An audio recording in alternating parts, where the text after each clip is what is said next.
của tôi.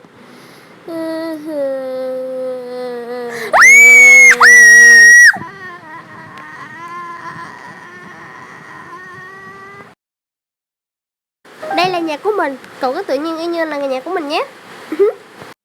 Cảm ơn Potter nhiều. Potter ơi, là mình nè. Ai vậy?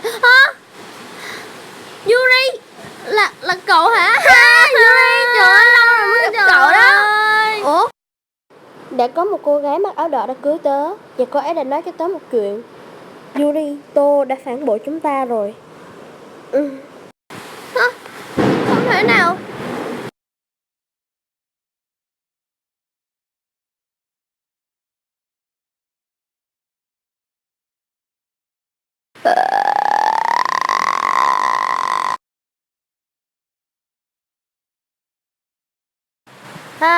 Cuối cùng cũng đã nhớ nhà mới.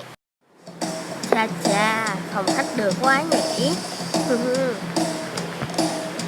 Wow, xem tivi này.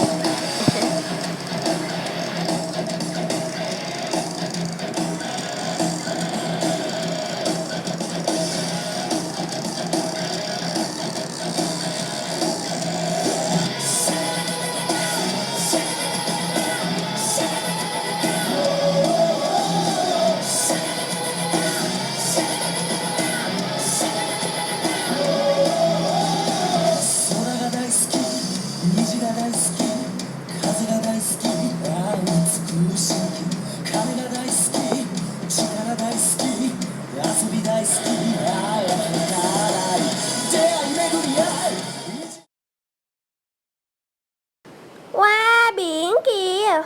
Hôm nay mình sẽ bao các cậu hết. Chà, đẹp quá. Chụp ô hóm tấm hình nào. Ha, bây giờ bắt đầu đổi kiểu. Ha, tuyệt vời quá. Đúng là đẹp mà. Các cậu nhìn kìa, bầu trời thật là đẹp quá.